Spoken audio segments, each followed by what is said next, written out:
Good day. Our topic for today is all about employment, unemployment, and underemployment.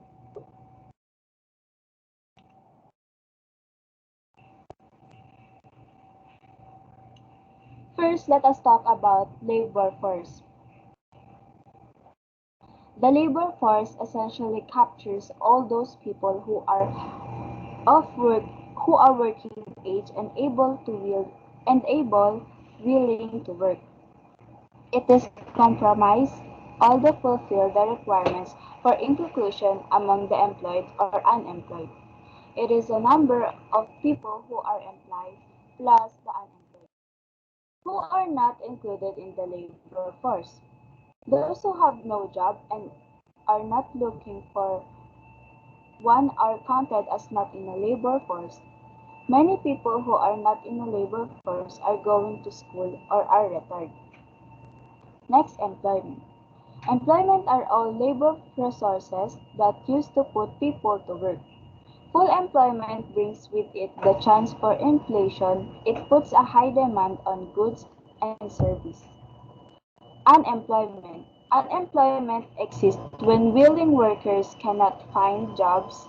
Example of it are workers without the technological skills needed to hold a job may find themselves unemployed because they are unqualified.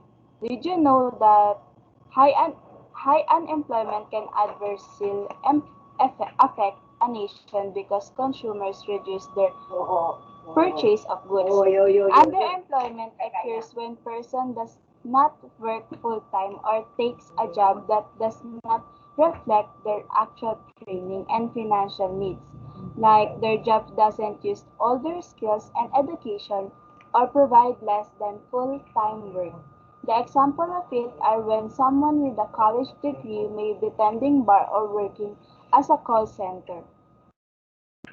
So the next presentation is about the labor force rate from Corazon Aquino to Rodrigo Duterte.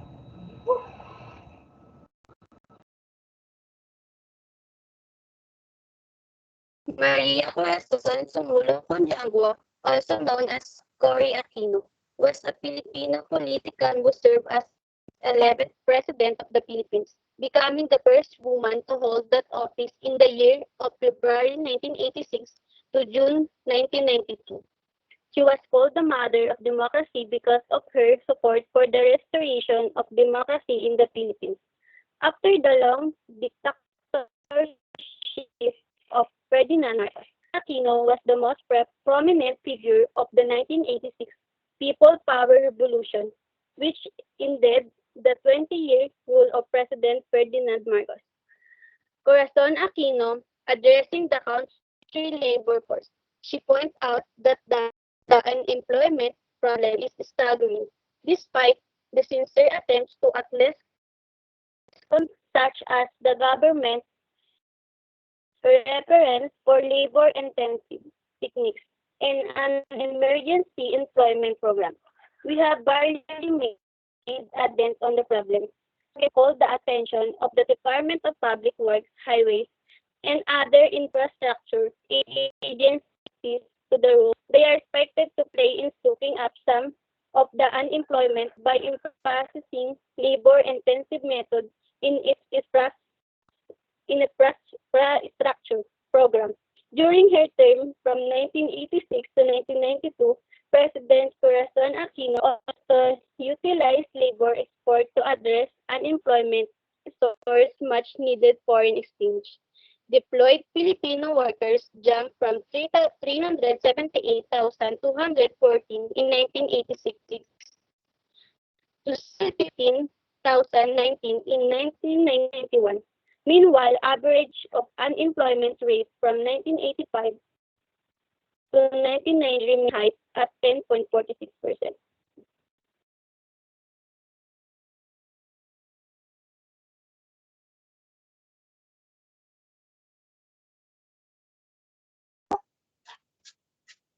This is the data during the time of President Cory Aquino. The labor force in 1986 to 1991 is increasing, and the total employment is also increasing. from 18,855 to 22,857. Agriculture is decreasing. Industry is increasing time of 1989. Manufacturing same with industry. Construction increasing. Services increasing. The rate of unemployment is decreasing. Urban decreasing. Number of strikes decreasing. Workers involved decreasing. Mandates loss is also decreasing. Next.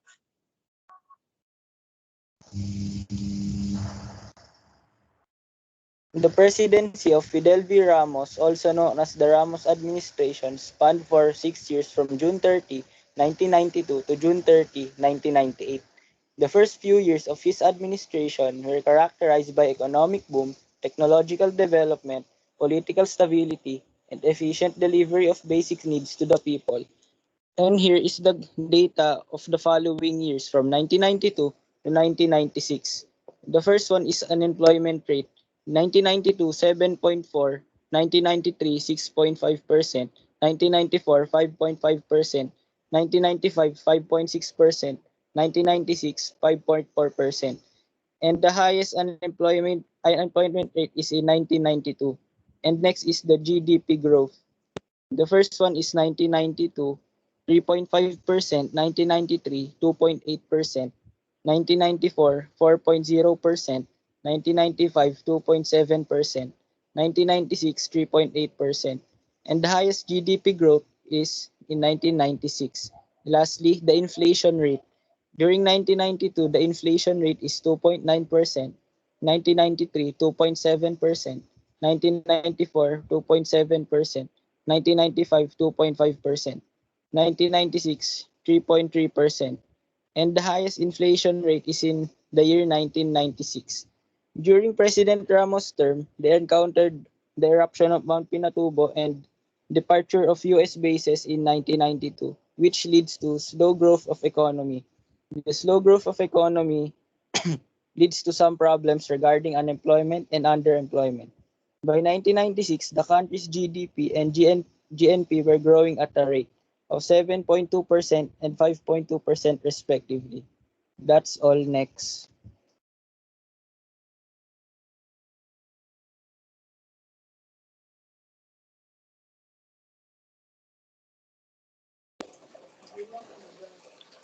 Jose Marcelo Ejercito, also known as ERAP, was born in April 19, 1937. Is a Filipino politician and former actor who served as the 13th President of the Philippines from 1998 to 2001. The presidency of Joseph Estrada, also known as the Estrada administration in the Philippines, spanned for 31 months from June 30 to 1998 to January 20, 2001. Estrada reached the pinnacle of his political career when he was elected President of Republic in the May 11, 1998 national election. With almost 11 million Filipinos writing his name on the ballot, his margin of victory was the biggest ever registered Philippine elected history. And let's move on to flow chart. We will see in the flowchart former President Joseph Estrada,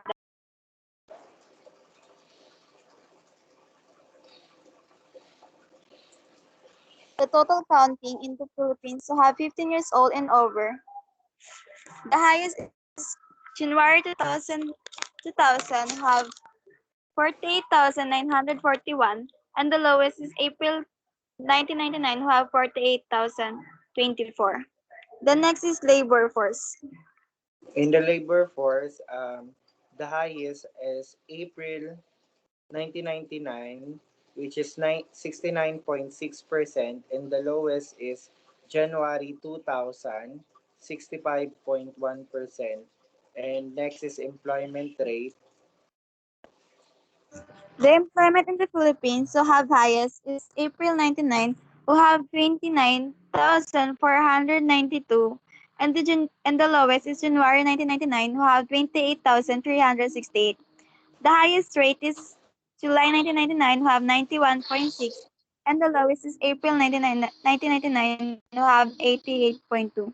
Then next is unemployment. And unemployment is the highest is 11.8% is April 1999 and the lowest is January 1999 which is 9% and the next is underemployment.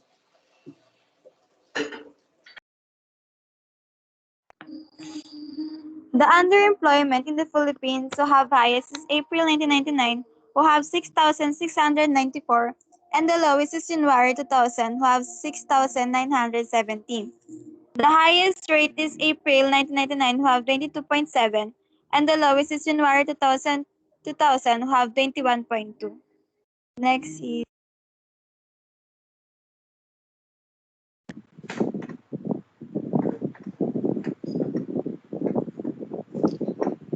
Maria Gloria Macapagal Arroyo was born on April 5, 1947, often referred to by her initial GMA, is a Filipino academic and politician who served as the 14th President of the Philippines from 2001 until 2010. Before her accession to the presidency, she served as the 10th Vice President of the Philippines from 1998 to 2001 and was a senator from 1992 to 1998. She is the first woman to hold two of the highest offices in the country, Vice President and Speaker of the House. For labor force, population 15 years old and over, who contribute to the production of goods and services in the country. It compromises the employed and unemployed. The employment rate of the proportion of employed persons to total labor force was estimated at 92.7% in January 2010. This placed the number of employed persons at approximately 36 million. The number of unemployed in January 2010 was estimated at 2.8 million, which yielded an unemployment rate of 10.9% in the same month last year, 2009. In the estimate was 7.7%. The underemployment rate was estimated at 19.7% in January 2010 compared to 18.2% in January 2009. Next.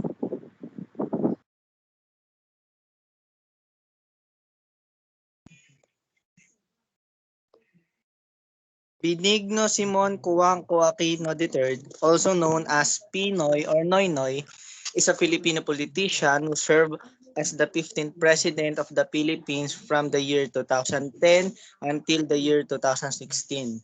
Aquino is a fourth-generation politician and was the chairman of the Liberal Party from 2010 to 2016. The PSA or the Philippine Statistic Authority reported that the number of employed Filipinos grew by 2.0% to 39.2 million with an estimated 752,000 additional jobs created between January 2015 and January 2016. This brought down unemployment rate to 5.8% from 6.6% in January 2015. The labor and employment indicators. The first one is employment rate. The year 2015, 93.4%, and the population of that is 38,461,000. An increase in the year 2016, 94.2%, and the population of that is 39,213,000. And the second one is unemployment rate. The year 2015, 6.6%, and the population of that is 2,703,000. And it decreased in the year 2016 to 5.8%. And the population of that is 2,424,000. And the last one is underemployment. The year 2015 is 17.9%. And the population of that is 6,883,000. it increased in the year 2016 in nine in, it increased in 2016 to 19.7%, and the population of that is 7,716,000. The population 15 years and over. The year 2015, the total is 64,591,000, and it increased in the year 2016 to 65,665,000. Labor force participation rate, the year 2015, 63.7%, and the population of that is 41,164,000. It decreased in the year 2016 to 63.4%, and the population of that is 41,637,000. Generated is equal to 752,000, and growth is 2.0%. The agriculture is negative 937,000, and the industry is 508,000, and the services is 1,179,000. That's all. Thank you. Next. Lastly is Rodrigo Roa Duterte, who was born on March 28, 1945, also known as Digong and Rodi. Is a Filipino politician who is the current president of the Philippines and the first from Mindanao to hold the office. He is the chairperson of PDP Laban, the ruling political party in the Philippines. Duterte took office at age 71 on June 30, 2016, making him the oldest person to assume the Philippine presidency. The record was previously held by Sergio Osmeña at the age of 65. For labor force participation rate is lower among women at 48.5% compared to men at 75.3%. However, women and men have the same employment rates of 90% as of July 2020, but more men, 19%, are underemployed than women, 14.5%. Employment rate picked up at 90% this July 2020. About 41.3 million Filipinos were employed in July 2020 and 42.5 million in July 2019. Based on the latest labor force survey of the Philippine Statistics Authority, this takes the country's unemployment rate to 10.2% in 2020. Also, more than 420,000 Filipinos lost their jobs in 2020 as the COVID-19 pandemic impacted the economy and forced businesses to close, according to Department of Labor and Employment. The underemployment rate is down to 17.3% in July 2020. In terms of count, about 7.1 million were underemployed persons as of July 2020. Given the varying working